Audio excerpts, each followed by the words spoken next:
materi PKPA apoteker di Puskesmas. Yang pertama, A. Regulasi kode etik dan disiplin apoteker di Puskesmas. Regulasi yang pertama ada di UU nomor 36 tahun 2009 tentang kesehatan landasan hukum pelayanan kefarmasian. Yang kedua ada UU nomor 17 tahun 2023 tentang kesehatan terbaru pengganti UU nomor 36 tahun 2009 memuat penguatan sistem kesehatan nasional dan tanggung jawab farmasi klinik di fasilitas kesehatan tingkat pertama. Yang ketiga ada di PP Peraturan Pemerintah Nomor 51 Tahun 2009 tentang pekerjaan kefarmasian, dasar praktik apoteker yang mencakup perencanaan, pengadaan, peracikan, dan pelayanan. Kemudian yang keempat ada di Permenkes Nomor 74 Tahun 2016 tentang standar pelayanan kefarmasian di Puskesmas, yaitu mencakup SOP kegiatan apoteker di Puskesmas. Kemudian yang kelima, Permenkes Nomor 14 Tahun 2021 tentang standar Puskesmas, mencakup struktur, tata kelola, dan mutu layanan termasuk kefarmasian. Yang keenam ada di Permenkes Nomor 31 Tahun 2023 tentang akreditasi Puskesmas, klinik, laboratorium, dan tempat praktek mandiri, termasuk peran farmasi dalam manajemen mutu. 2. Kode Etik Apoteker Indonesia berdasarkan KEAI. Kode Etik Apoteker Indonesia dari IAI. A. Apoteker wajib bertanggung jawab atas keselamatan pasien. B. Mengutamakan kejujuran, integritas, dan kerahasiaan pasien. C. Tidak menyalahgunakan keahlian untuk kepentingan komersial semata. D. Harus senantiasa memperbaharui pengetahuan dan keterampilan profesinya. E. Penolak resep yang tidak rasional atau beresiko. Ketiga, disiplin apoteker. A. Diatur oleh Majelis Kehormatan Etik dan Disiplin Apoteker oleh MKEDI di bawah IAI. B. Pelanggaran dapat berupa memberikan obat tanpa resep untuk obat keras, kemudian tidak hadir sesuai jam kerja, dan salah informasi atau etik komunikasi. C. Sanksinya untuk disiplin. Sanksi pelanggaran disiplin bisa diberikan teguran, kemudian di pembinaan, skors, dan terakhir pencabutan STRA. B. Tata kelola sistem kesehatan masyarakat di Puskesmas. A. Standar pelayanan kefarmasian menurut Permenkes tahun 2016 nomor 74 terdiri dari dua aspek besar, yaitu yang pertama pengelolaan sediaan farmasi dan perbekalan kesehatan, mencakup perencanaan, pengadaan, penerimaan, penyimpanan, distribusi, pemusnahan, dan pelaporan. Yang kedua ada asuhan kefarmasian, yaitu mencakup pengkajian resep, PIO, pelayanan informasi obat, kemudian konseling, kemudian home pharmacy care, dan monitoring efek samping obat atau MESO. Nah, kemudian ada tugas pokok dan fungsi farmasi Puskesmas pada apoteker dan TTK, mencakup yang pertama itu perencanaan kebutuhan obat dan logistik berdasarkan epidemiologi wilayah. Kemudian yang kedua, distribusi internal dan eksternal ke unit layanan, UKP dan UKM. Kemudian yang ketiga, monitoring mutu obat, penulisan etiket dan peracikan. Yang keempat, memberikan edukasi, pemberian informasi obat dan konseling pasien. Yang kelima, terlibat dalam tim visit rawat inap jika puskesmas tersebut ada rawat inapnya. Kemudian pengawasan obat program seperti pasien TB, HIV, dan KIA. Kemudian yang terakhir, terlibat dalam upaya preventif dan promotif masyarakat. C. Struktur organisasi Puskesmas. Contoh struktur melibatkan yang pertama ada Kepala Puskesmas, penanggung jawab tata usaha, penanggung jawab pelayanan medik, penanggung jawab pelayanan kefarmasian apoteker, petugas farmasi atau TTK, kemudian tenaga Promkes, Gizi, KIA, UKM, dan lain-lain. Apoteker bertanggung jawab langsung kepada Kepala Puskesmas dan berkoordinasi lintas program. D. Sistem akreditasi Puskesmas dilakukan oleh Kemenkes RI melalui lembaga akreditasi sejak Peraturan Menteri Kesehatan Nomor 31 Tahun 2023 dengan elemen penilaian, Yang pertama, administrasi dan manajemen. Kedua, upaya kesehatan masyarakat atau UKM. Ketiga, upaya kesehatan perorangan atau UKP. Keempat, pelayanan kefarmasian. Kelima, laboratorium dan mutu pelayanan. Kemudian, farmasi dinilai dari yang pertama, dokumen SOP dan pelaksanaan kegiatan. Yang kedua, monitoring kualitas obat. Yang ketiga, kepuasan pasien. Dan yang keempat, pelaporan SIPNAP. C. Pengelolaan sediaan farmasi dan perbekalan kesehatan. A. Perencanaan berdasarkan konsumsi, epidemiologi, wilayah, dan buffer stock. Yang kedua ada alat bantu seperti e-planning, SIPNAP, dan laporan pemakaian. Yang ketiga perencanaannya itu harus mencakup obat program TB HIV, imunisasi, obat wajib apotek, HAM, dan LASA. B. Pengadaan. Pada pengadaan dilakukan oleh UPTD Dinas Kesehatan Kabupaten atau Kota melalui e-katalog atau e-purchasing.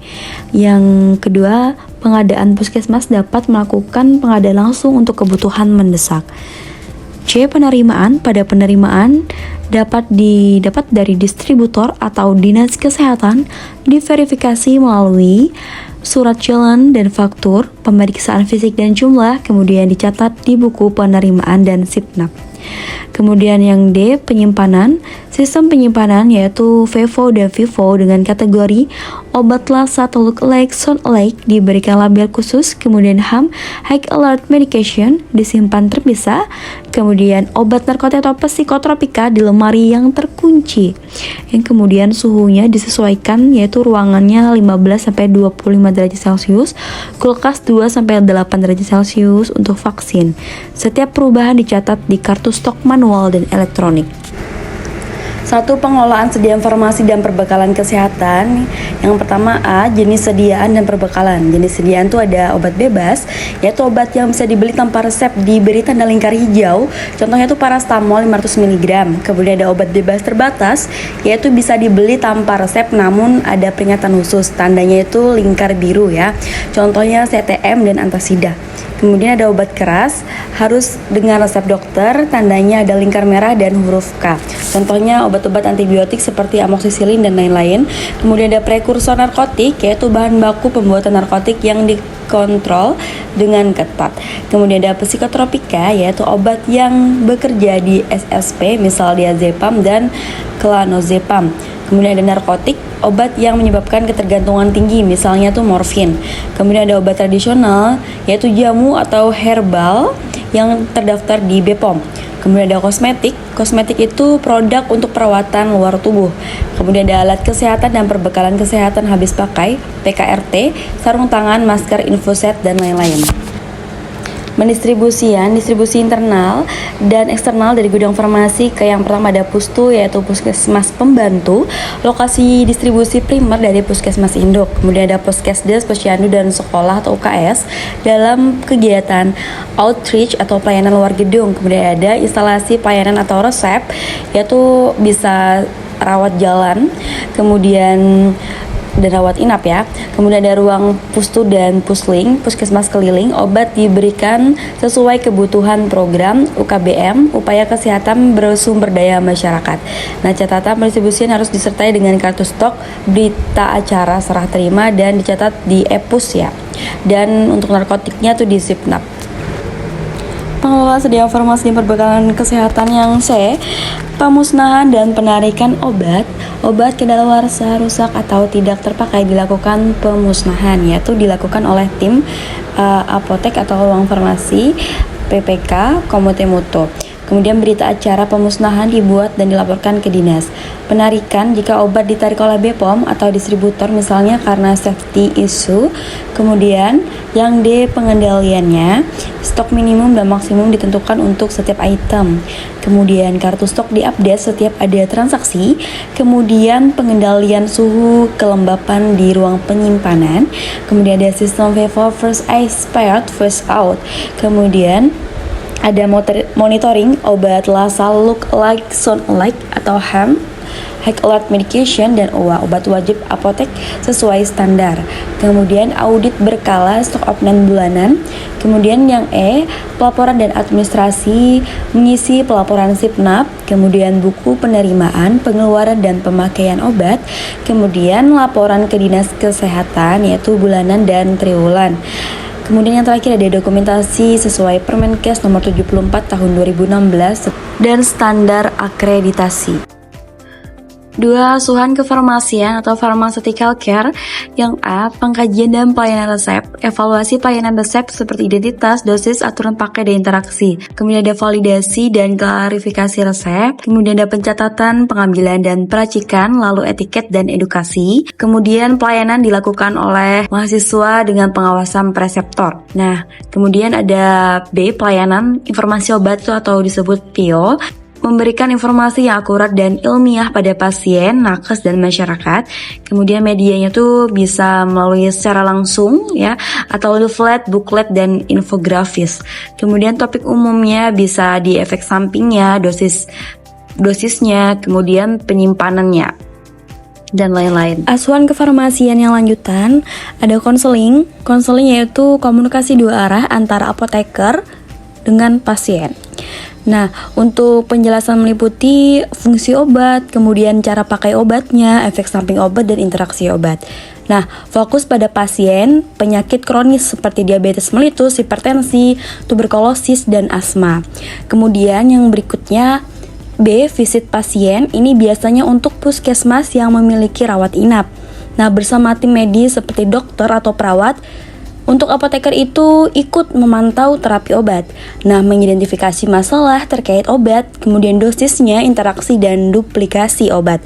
Memberikan rekomendasi kepada dokter jika diperlukan. Pelayanan kefarmasian di rumah atau home pharmacy care itu melakukan kunjungan rumah bersama tim puskesmas ke pasien DM, TB, stroke, dan pasien lansia. Cek kepatuhan minum obat, bisa dilakukan penyimpanan dengan tepat dan pemantauan efek samping. Edukasi langsung kepada pasien dan keluarga. Baik, pengelolaan sediaan farmasi dan pelaksanaan asuhan kefarmasian di puskesmas merupakan proses yang integral yang bertujuan untuk memastikan ketersediaan, keamanan, dan efektivitas obat, serta meningkatkan kepatuhan dan pemahaman pasien. Kegiatan ini menjadi pembelajaran penting bagi mahasiswa PKPA untuk menerapkan teori ke praktik yang nyata, berkoordinasi dengan tim kesehatan, dan menjalankan etika profesi apoteker.